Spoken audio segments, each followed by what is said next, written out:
커피 한잔 할래요? 커피 한잔 할래요? 두 입술 꼭 깨물고 용기 낸 그 말, 커피 한 잔에 빌린 그대를 향한 나의 마음, 보고 싶었단 말 하고 싶었죠. 그대도 같나요? 그대 나와 같나요? 그대도 조금은 내 생각했나요? 오늘은 내가 그댈 더 많이 웃게 할게요. 이대로 시간이 멈추길. 역사 한잔 할래요?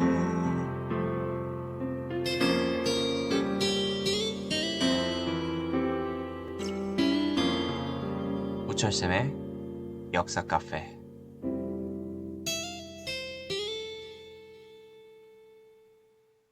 (1920년대) 일제통치. 1919년 3월 1일 만세운동이 끝났습니다. 만세운동의 여파로 일제에 대한 국제 여론이 많이 안 좋았죠. 그러자 일제는 깨달은 게 있습니다.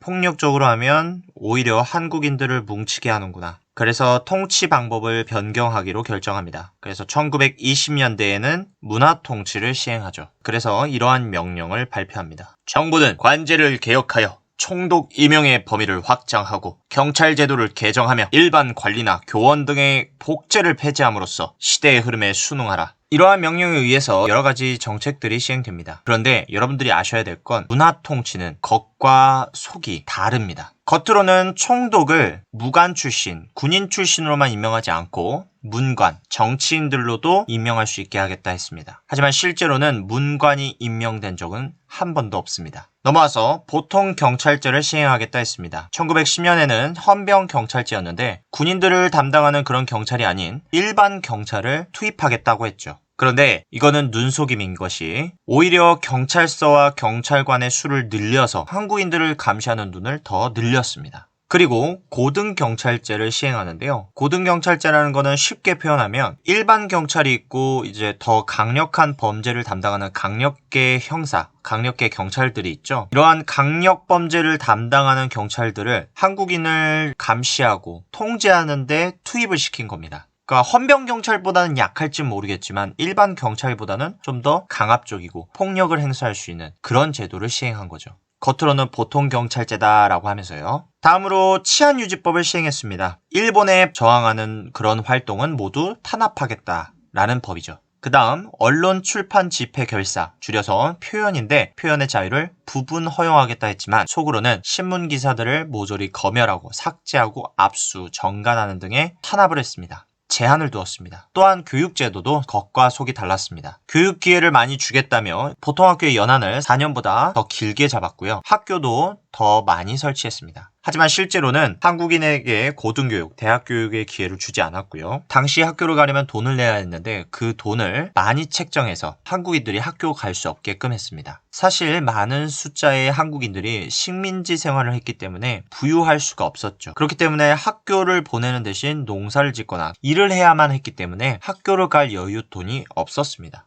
이런 걸 노렸던 거죠. 또한 일본은 민족 분열 정책을 시행합니다. 제한된 자유를 주어 일제에 협력하는 친일파를 양성한 다음 항일 운동을 분열시키고자 했습니다. 이것을 친일파 양성책이라고 하는데 그러한 내용을 보면 수재교육으로 많은 친일 지식인을 키우자, 조선인 부호 자본가에 대해 일본과 조선의 자본가 사이의 연계를 추진해서 일본과 사업을 하면 편하다, 잘 먹고 잘 살 수 있구나 라는 생각을 심어주자. 핵심적 친일 인물을 골라 귀족, 양반, 유생, 부호, 교육가, 종교가에 침투해 각종 친일단체를 조직해라. 알게 모르게 한국인들이 친일단체에 가입해서 활동하게 만들자라는 거고요. 각종 종교단체 최고 지도자의 친일파를 앉히고 고문을 붙여라. 사람들이 마음의 안정을 찾기 위해서 믿게 되는 종교에도 친일파의 그런 어떠한 사상과 정책을 투입시켜서 알게 모르게 친일적인 생각을 하도록 했다라는 겁니다.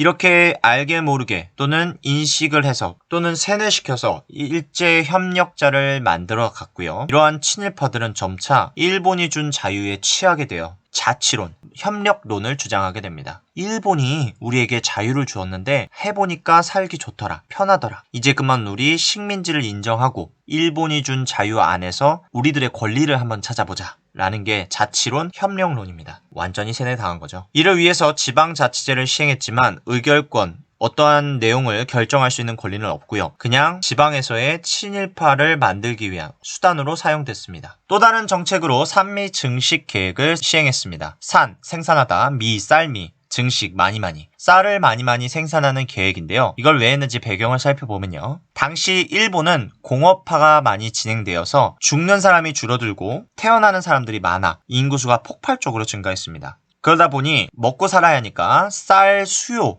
쌀을 필요로 하는 양이 많아졌고 일본은 대대적으로 화산섬이고 좁은 섬 지형이기 때문에 농경지가 많지 않았습니다. 그래서 쌀 생산량이 부족했죠. 이러한 식량의 문제는 반란이나 폭동으로 이어질 수 있기 때문에 이러한 문제를 해결하기 위한 방법이 필요했습니다. 그 방법으로 일본은 한국을 통한 문제 해결을 결정하죠. 전라도, 충청도, 경기도 지역에 있는 논에서 나오는 쌀의 생산량을 폭발적으로 증가시키고자 합니다. 그래서 쌀 품종을 개량하고 한국에 있는 밭을 논으로 바꾸고 수리조합을 조직해서 저수지를 만들고 이러한 활동들을 계획해서 시행합니다. 그런데 문제는 연구 비용, 변경 비용, 관련 비용을 모두 한국인으로부터 뜯어냈고 산미증식 계획의 결과조차도 쌀 생산 증가량에는 크게 변화를 가져오지 못하게 되면서 일본의 계획은 큰 성과를 거두지 못했습니다. 그런데 일본은 어떻게 했냐? 쌀 생산이 많아지지 못한 건 너희 한국인 농민들 탓이야. 그러니까 우리는 계획대로 원하는 양만큼 가져갈 거야. 라는 식으로 나왔죠. 그렇게 되다 보니 한국인의 식량 문제가 오히려 커지게 되었고 한국 농민들은 이러한 일본의 만행을 버티지 못해 만주, 연해주, 일본, 미국, 멕시코, 하와이 등지로 이주를 하게 됩니다. 다음으로 일본이 1920년대에 한 산업정책 변화입니다. 1920년에 회사령을 폐지합니다. 최초의 회사를 만들기 위한 제도는요, 신고제였습니다. 신고만 하면 회사를 만들 수 있었어요. 그런데 1910년대에 일본이 한국인들이 회사를 만드는 것을 막기 위해 회사령이라는 걸 시행합니다. 회사령은 허가제라고 했죠. 총독의 허가를 받아야만 회사를 만들 수 있게 했다라는 겁니다. 그런데 1920년에 회사령을 폐지했다라는 건 허가제를 폐지했다라는 거, 즉 원래 시행하고 있었던 신고제로 돌아갔다라는 겁니다.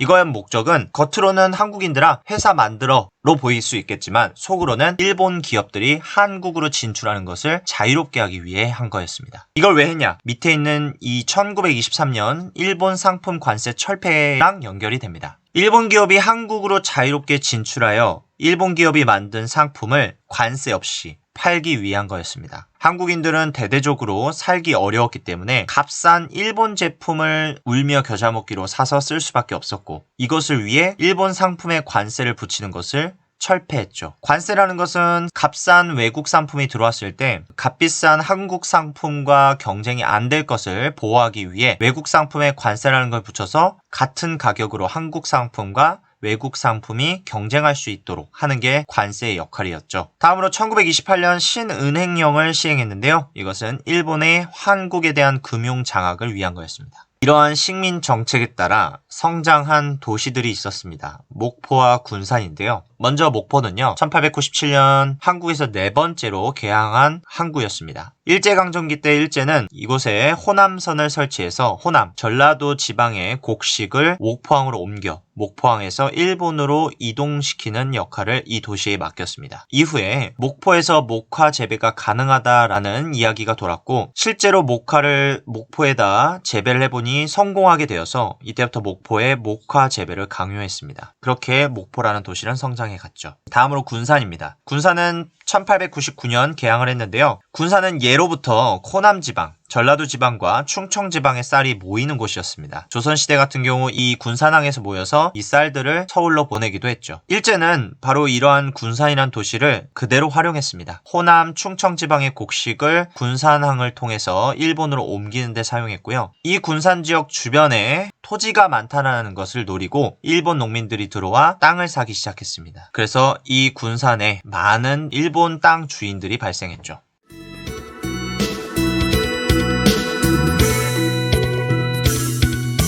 따라하면 돼요. 카운터 줄게요. 어렵지 않아요.